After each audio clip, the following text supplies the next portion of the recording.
Iglesia Evangélica Bautista del Centro.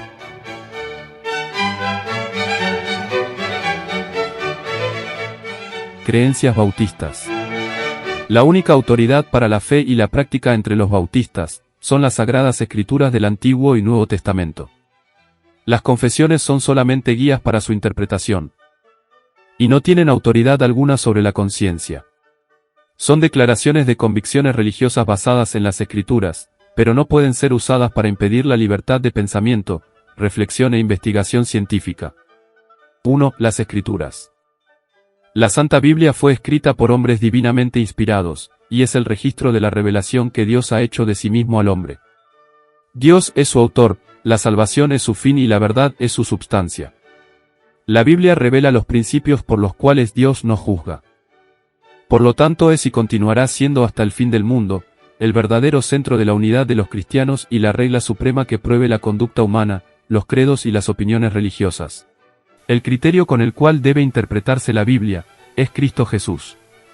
Deuteronomio 4:1 y 2.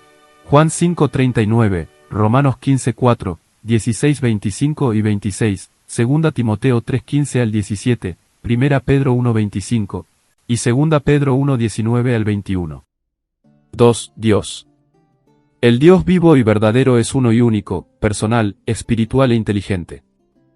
Es el Creador, Redentor, Preservador y Gobernador del universo. Dios es infinito en santidad, poder, amor, sabiduría y toda otra virtud. El Dios eterno se nos revela como Padre, Hijo y Espíritu Santo, con distintos atributos personales, pero sin división de naturaleza.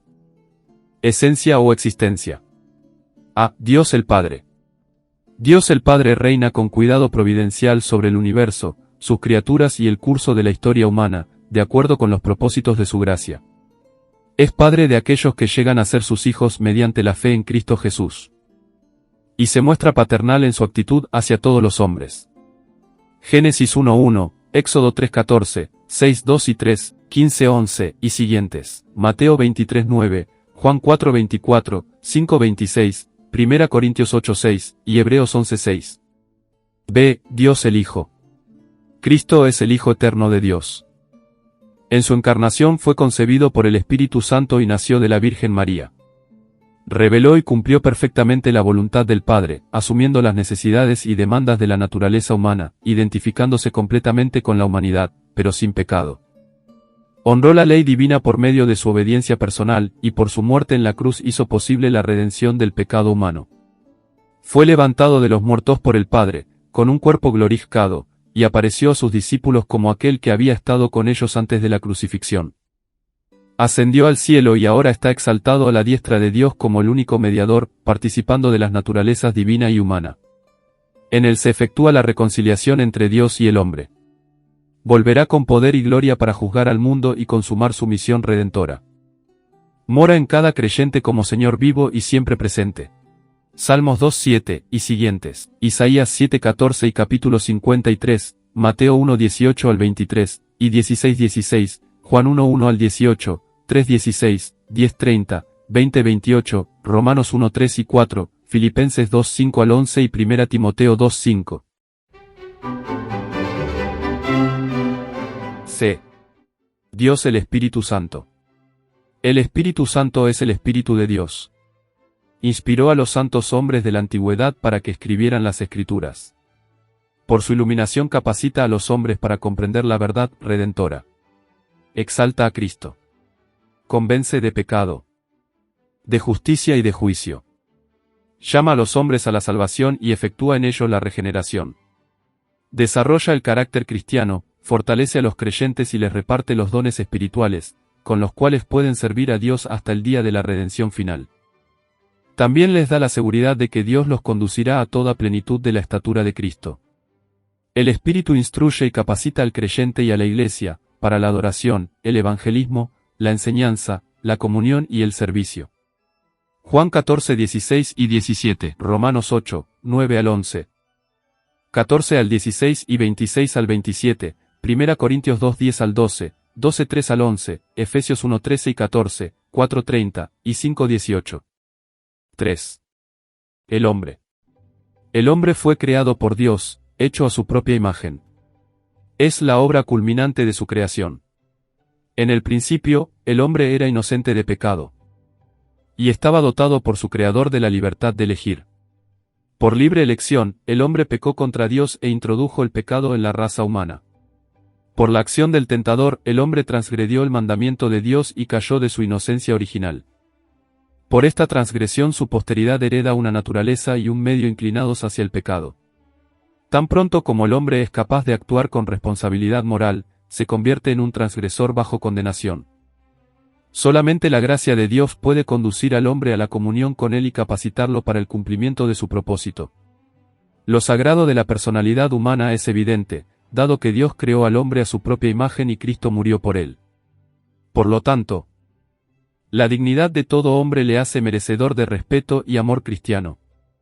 Génesis 1:26 al 30, 2:5-7 y 18 al 22, capítulo 3, Salmo 8:3 al 6, Romanos 3:10 al 18, 23 y 5:12 y 19, Corintios 1:21 al 31, 15:21 y 22, y Efesios 2:1 al 22. 4. Salvación. La salvación implica la redención del hombre en su totalidad. Es ofrecida gratuitamente y alcanzada por todo aquel que acepta a Jesucristo como Salvador y Señor, quien por su propia sangre obtuvo redención eterna para el creyente. En su sentido más amplio, la salvación incluye la regeneración, la santificación y la glorificación. A. Regeneración. La regeneración o nuevo nacimiento es la obra de la gracia de Dios, por la cual los creyentes son hechos nuevas criaturas en Cristo Jesús. B. Santificación.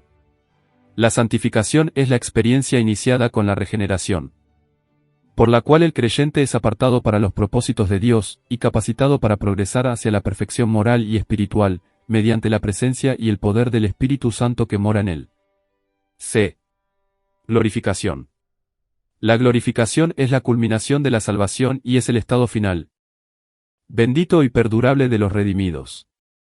Mateo 1:21, 16:21 al 26, Juan 1:11 al 14 y 29, 3:3 al 21, Romanos 1:16 al 18, 5:8 al 10, 8:1 al 18 y 28 al 39, Gálatas 5:22 al 25, Efesios 2:8 al 22, Hebreos 5:8 al 10, 9:24 al 28, 1 Pedro 1:2 al 23, 1 Juan 1:6, 2:11. 5. La Iglesia. La Iglesia incluye a todos los redimidos de todos los tiempos.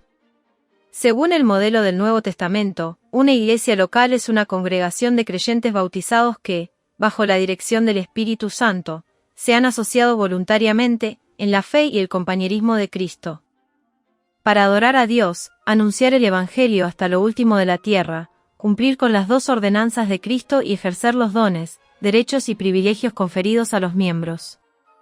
Cada iglesia local es un cuerpo autónomo, que funciona por el gobierno libre de sus miembros bajo el señorío exclusivo de Jesucristo. Todos sus miembros son igualmente responsables. Sus oficiales, según las Escrituras, son los pastores y diáconos. Mateo 16:15 al 19, Hechos 2:41, 42 y 47, 6:3 al 6, 13:1 al 3. 1 Corintios 1:2 y capítulo 12, Efesios 1:22 y 23, 2:19 al 22, 4:7 al 16, 1 Timoteo 3:1 al 15 y 1 Pedro 2:9 y 10. 6. Ordenanzas. El bautismo es la inmersión del creyente en agua en nombre del Padre, del Hijo y del Espíritu Santo. Es un acto de obediencia que simboliza la fe del creyente en un Salvador crucificado, sepultado y resucitado, la muerte del creyente al pecado, la sepultura de su vieja vida y su resurrección para andar en novedad de vida en Cristo Jesús. Es un testimonio de su fe en la resurrección final de los muertos. Dado que es una ordenanza propia de la Iglesia, es requisito previo para ser miembro de la misma y participar de la Cena del Señor. La Cena del Señor es un acto simbólico de obediencia por el cual los miembros de la Iglesia, al participar del pan y de la copa, conmemoran y anuncian la muerte del Redentor. Mateo 3:13 al 17, 26:26 al 29, Juan 3:23, Hechos 2:41 y 42, 8:35 al 39, Romanos 6:3 al 5, 1 Corintios 11, 23 al 29, y Colosenses 2, 12. 7. La libertad religiosa. Dios es el único Señor de la conciencia. Iglesia y Estado deben estar separados. El Estado debe dar protección a todas las iglesias y reconocer su plena libertad en la prosecución de sus fines espirituales, sin favorecer a ningún grupo eclesiástico en particular. El gobierno ha sido ordenado por Dios, y por lo tanto es deber de todo cristiano obedecer lealmente al gobierno en todo, siempre que dicha obediencia no implique ir en contra de la voluntad revelada por Dios. La Iglesia no debe recurrir al poder civil para llevar a cabo su trabajo. El ideal cristiano es una Iglesia libre en un Estado libre, y esto implica la libertad de conciencia, la libertad de practicar y sostener sin restricciones el culto privado y público, la libertad de propagación y la igualdad de derechos y obligaciones ante la ley, sin discriminaciones de ningún tipo por cuestiones religiosas. Mateo 22, 21, Hechos 4, 19 al 20, Romanos 13, 1 al 7, Filipenses 3, 20, 1 Timoteo 2, 1 y 2, 1 Pedro 2, 12 al 17. 8. Las últimas cosas. Dios, a su tiempo y a su manera, conducirá al mundo a su fin. De acuerdo con su promesa, Jesucristo volverá al mundo en forma personal, visible y gloriosa. Los muertos serán resucitados y Cristo juzgará a los hombres con justicia. Los impíos serán destinados al infierno, el lugar del castigo eterno. Los justos, con cuerpos resucitados y glorificados, recibirán su recompensa y morarán eternamente en el cielo con su Señor. Mateo capítulos 24 y 25, Lucas 17, 20 al 37, Juan 14, 1 al 3, Hechos 1, 11, 17, 31, 1 Corintios 15, 24 al 28 y 35 al 38, Colosenses 1, 5, 3, 4. 1 Tesalonicenses 4, 14 al 18, Apocalipsis 20, 1 al 22, y capítulo 13. Declaración de principios de la Iglesia Evangélica Bautista del Centro.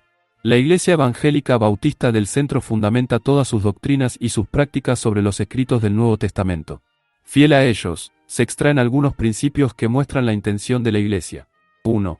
Que la Iglesia sea consciente de la presencia viva del Espíritu Santo. 2. Que la Iglesia viva como una comunidad que se realiza en el amor. 3. Que la Iglesia descubra su situación peregrina robusteciéndose en adoración. 4. Que la Iglesia permita, facilite, el ministerio de cada creyente en la tarea de llevar el mensaje de salvación. 5. Que la Iglesia sea consciente de su necesidad permanente de renovación y purificación. 6. Que la Iglesia permanezca en una continua actitud de servicio. 7. Que la Iglesia se multiplique en una perfecta actitud misionera. 8. Que la Iglesia se fortalezca mediante una sabia tarea educativa. 9. Que la Iglesia pueda unir sabiamente los principios de pensar en la eternidad viviendo el presente.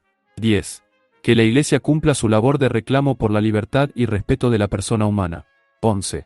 Que la Iglesia permita y facilite el desarrollo de los dones espirituales de los creyentes. Historia de la Iglesia Evangélica Bautista del Centro. La Iglesia Evangélica Bautista del Centro, la más antigua del país, es dueña de una riquísima historia. A fines de 1882, don Pablo Besón, pionero del trabajo bautista argentino, fue invitado a Buenos Aires a celebrar cultos en francés en el templo luterano y luego en el colegio inglés, dejando, para eso, la interesante labor realizada en Esperanza, Santa Fe. Al alquilar un salón para cultos lo hizo en la calle Lima, entre Moreno y Belgrano, frente al pasaje llamado del Pecado, que daba a la Plaza de Toros. Años más tarde los cultos se celebraron sucesivamente en locales más cómodos en las calles Belgrano 1274, Venezuela 942, y finalmente Independencia 1332. El 23 de diciembre de 1883 efectuó en el Río de la Plata, frente a Palermo, el primer bautismo de un creyente, el señor Guillermo Llanar, hombre de destacada actuación como director del colegio inglés. Con este primer creyente bautizado, y la reunión de algunos otros bautistas, hasta entonces dispersos y que habían venido de distintas regiones de Europa, se constituyó la primera Iglesia Evangélica Bautista de Buenos Aires, congregación que su iniciador pastoreó por más de 40 años. El púlpito ocupado por el señor Besant fue una cátedra en la cual expuso y defendió con fe y gran erudición las eternas y gloriosas verdades del Evangelio que predicó con fogosidad. Es digno de notarse que de este primer grupo salieron 4 pastores, el señor Alberto Asterman y sus 2 hijos, Gabriel y Julio, que han dedicado sus vidas, el primero su dinero también, al servicio del Evangelio, y ocupan un lugar prominente en el comienzo de la obra en el país, y el señor Joaquín Otero, que en 1892 salió de la iglesia para formarla del Sud. El 8 de septiembre de 1899 tuvo lugar la inauguración del primer templo en la calle Estados Unidos 1273, que fue levantado casi exclusivamente a expensas del señor Besant. Desde el 7 de enero de 1892 la iglesia se reunía en la calle Independencia 1332. Los diarios La Prensa y La Nación publicaron al día siguiente sendas crónicas sobre la inauguración. Esta iglesia, por medio de su pastor, hizo mucho para fomentar en sus comienzos las obras en Santa Fe, La Plata, Remedios de Escalada, Las Flores, Coronel Suárez y Tres Arroyos. Don Pablo Besant abrió los primeros surcos para varios obreros.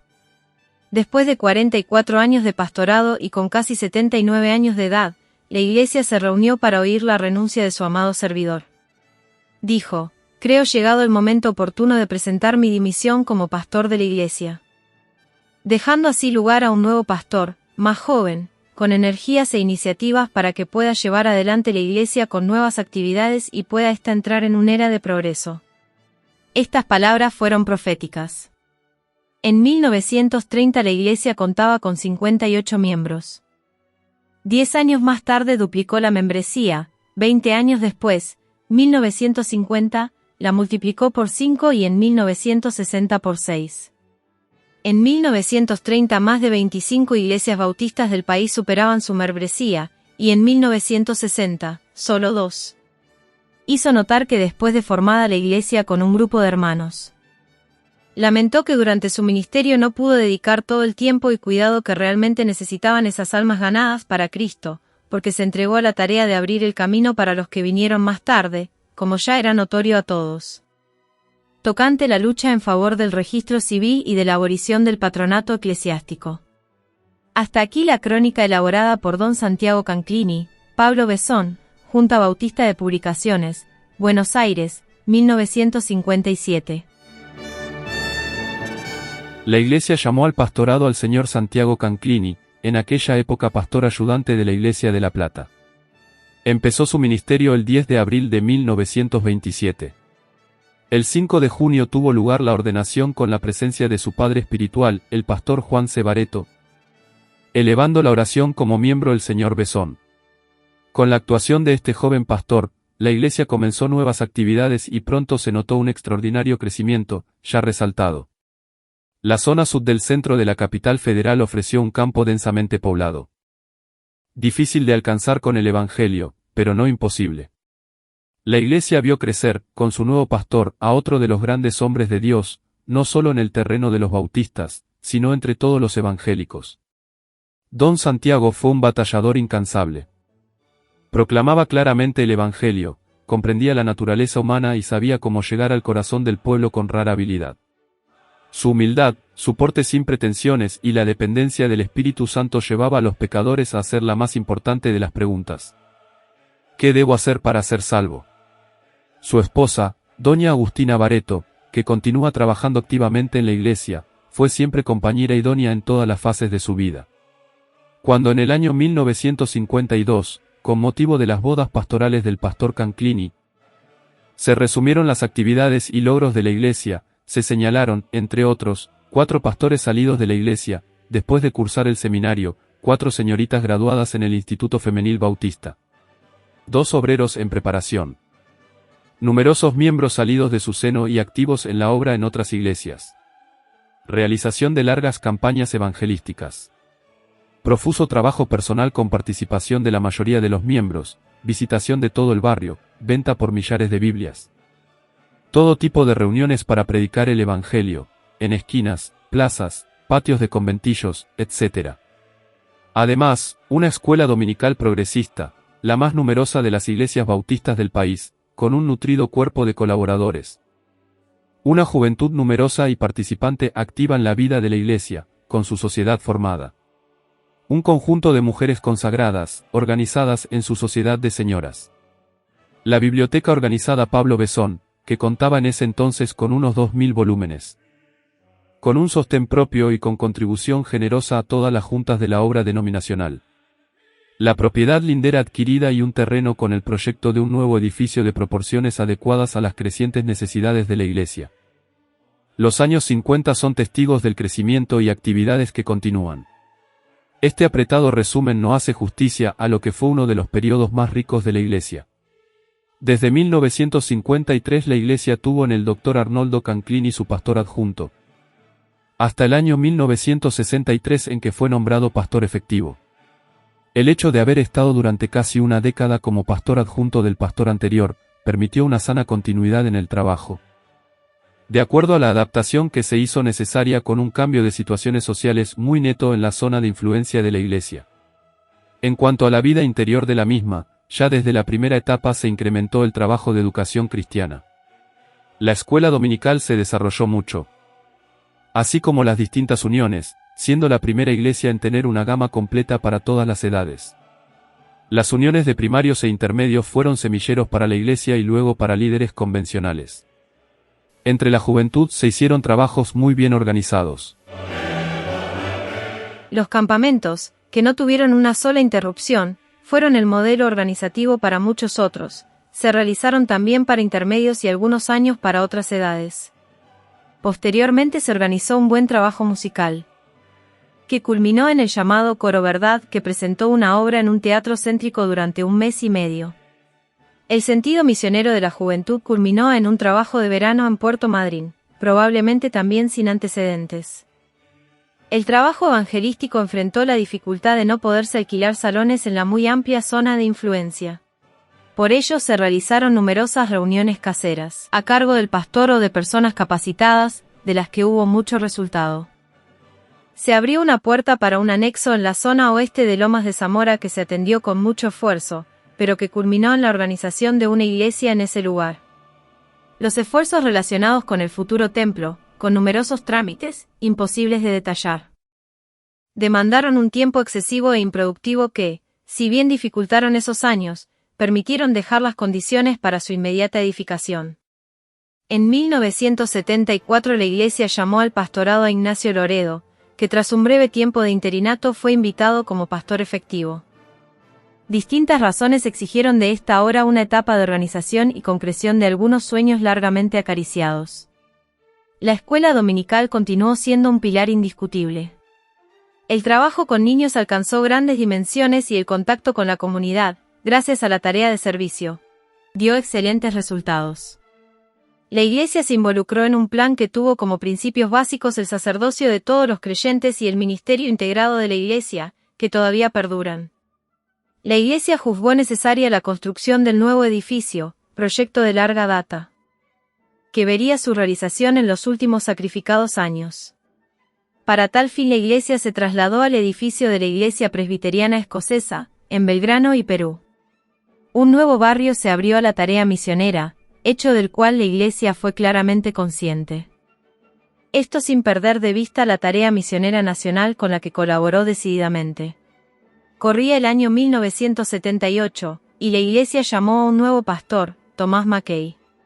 Se inició así otra experiencia pionera en la Argentina, por cuanto ambos pastores, Loredo y Mackay, sin distinción, ocupan el ministerio pastoral e integran el equipo pastoral.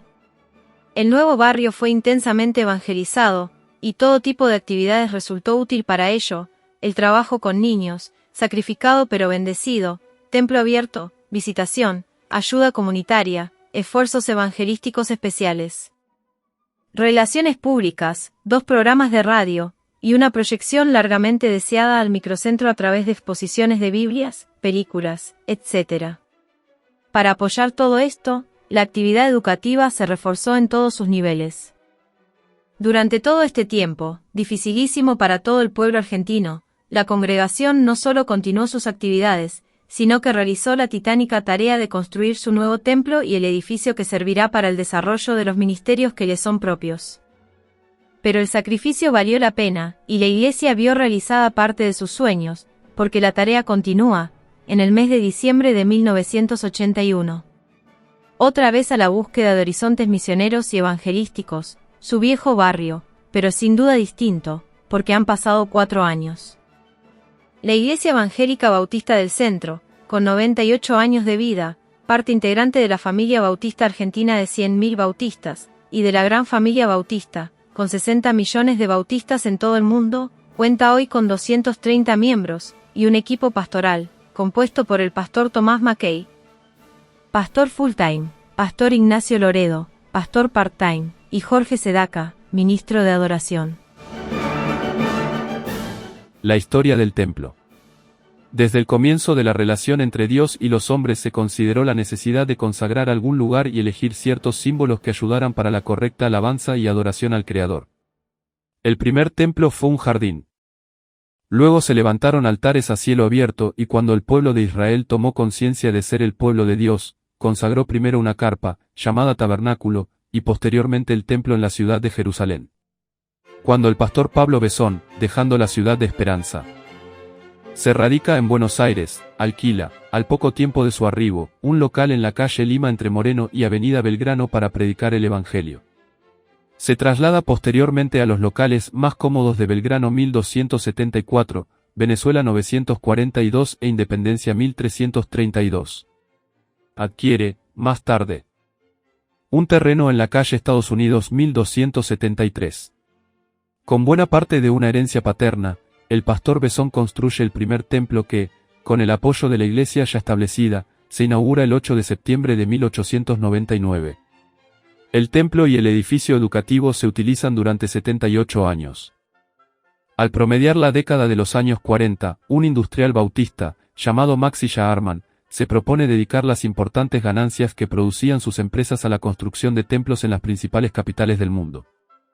Interesado en un templo de características especiales para la gran ciudad de Buenos Aires, facilita los primeros fondos para la compra de los terrenos ubicados en la avenida Independencia al 1500.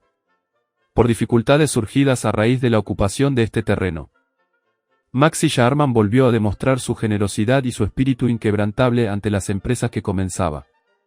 Se adquirió un nuevo lote en la calle Alsina, casi esquina Entre Ríos, cuando prácticamente ya estaba listo el anteproyecto del templo. Por medio de un decreto del Gobierno Nacional se procedió a la expropiación del lote para la construcción de la Biblioteca del Congreso Nacional. Después de un largo y laborioso juicio fue posible el cobro indexado del terreno de la calle Alsina.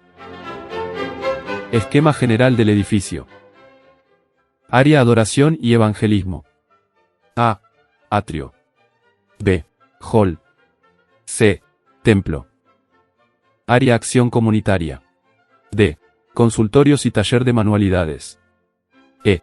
Biblioteca. Área educativa. F. Niños. G. Adultos. H. Jóvenes y salón de actos. Área administrativa pastoral. I. Hall. J. Oficina pastoral, salón de reuniones. Área compañerismo y recreación. K. Salón de usos múltiples. L. Patio. M. Vivienda encargado. En la década del 70 se dan las condiciones para utilizar el terreno de la calle Estados Unidos al 1200, libre de una posible expropiación por la ampliación de la Diagonal Sur. La historia demuestra que todos los intentos por trasladar el primer templo resultaron inútiles y parece señalar que la voluntad de Dios fuera construir el nuevo templo en el mismo lugar del viejo y querido primer templo. Así lo entiende la Iglesia Evangélica Bautista del Centro que, habiendo adquirido un lote adyacente, convoca a un concurso de anteproyectos para la construcción de un templo y edificio educativo y comunitario de características funcionales. El anteproyecto es ganado por los arquitectos Luis Bonomi y Demetrio Misiu con el aporte de Marcelo Méndez. El proyecto definitivo es encargado a los arquitectos Julio Quesalman y Guillermo Dergarabedian. La historia de la construcción del segundo templo está en los anales de los documentos municipales. Por razones del nuevo Código de Edificación, es necesario que por ordenanza N 33.892 del 30 de noviembre de 1977, el intendente de la Municipalidad de la Ciudad de Buenos Aires, brigadier retirado Osvaldo A. Cacciatore autorice la construcción del templo y sus dependencias en un todo de acuerdo a los proyectos presentados.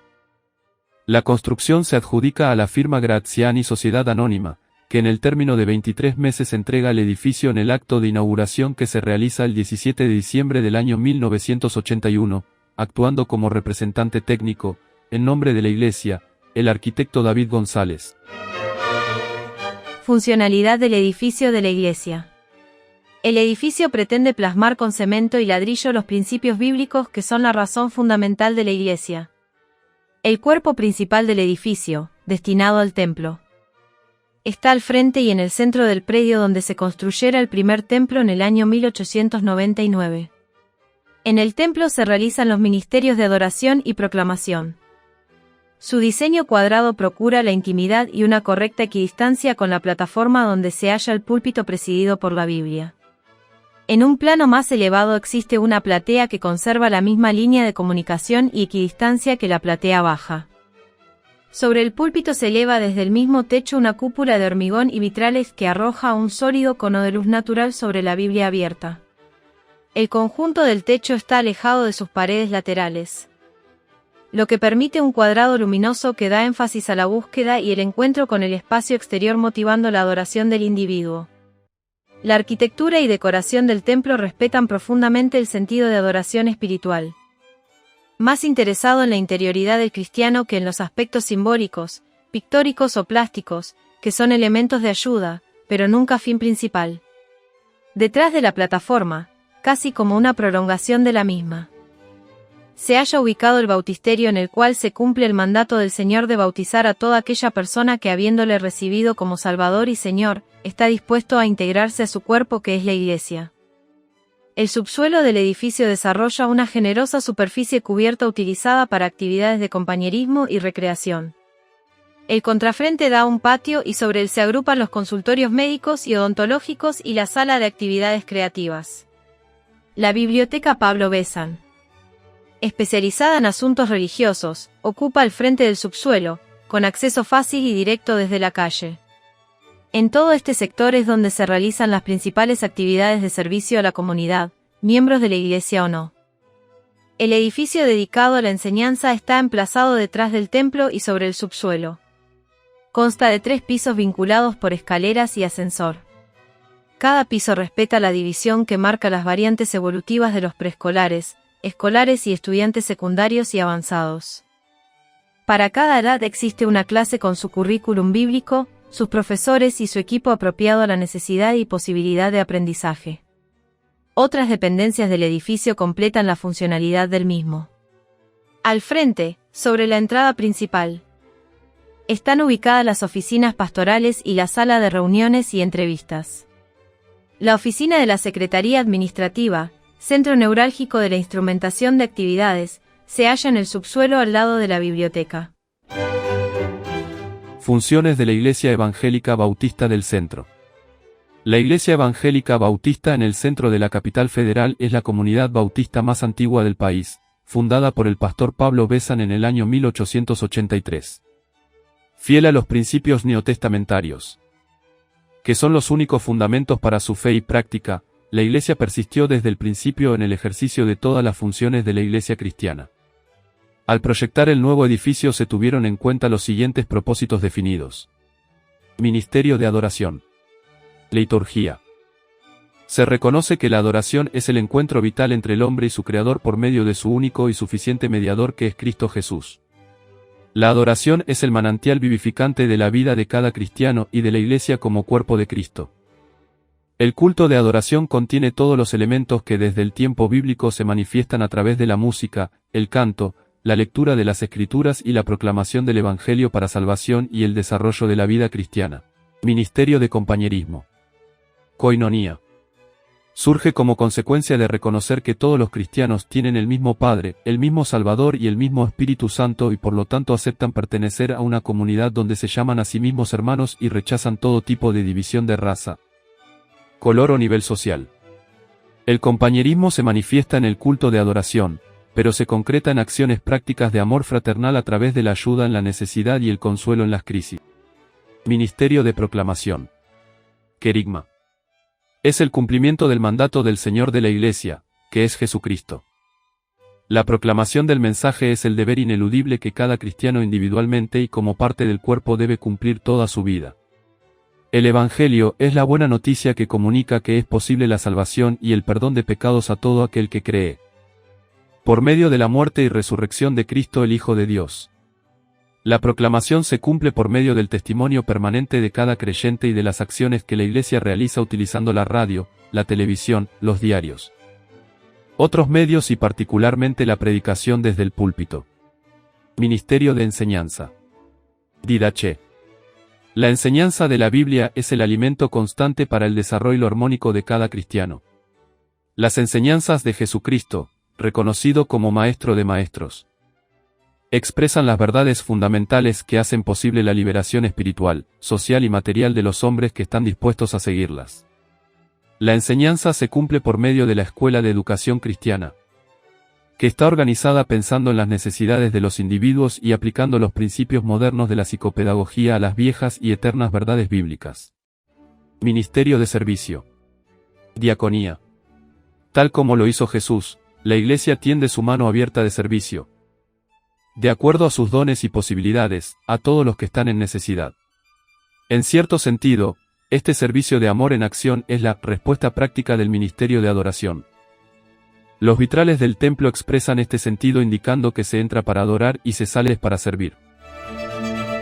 Pastores de la Iglesia Evangélica Bautista del Centro. Pastor Pablo Besón. Pablo Enrique Besón nació en Nod, Suiza, el 4 de abril de 1848. Su padre Eduardo Besón, alumno de Alejandro Binet, era pastor y médico. Su madre, Elisa Rebey, era una piadosa mujer de origen valdense. Estudió en la Facultad de Teología de Neuchâtel, junto a Secretan. Profundo pensador apologético, a Gaudet, príncipe de los comentadores del Nuevo Testamento, a Wissoun, padre de la escuela laica, en Francia, etc. Se perfeccionó luego en Leipzig, Alemania, a los pies de Tischendorf, descubridor del Codex Sinaiticus y uno de los más grandes paleógrafos del siglo XIX, y de Luzar, profesor de teología, que logró la conversión de su joven alumno. El 25 de julio de 1881, a los 33 años, llegó a Buenos Aires como inmigrante. Poco después, se dirigió a Esperanza, provincia de Santa Fe, donde a poco de iniciar su labor evangelística, tuvo que afrontar su primera lucha por la libertad de conciencia. Al año siguiente, fue invitado a trasladarse a Buenos Aires, ya en la capital. Se dedicó con ardor a la labor evangelística y logró así fundar la primera iglesia bautista en la Argentina, a la que pastoreó durante 44 años y que es hoy la Iglesia del Centro de Buenos Aires.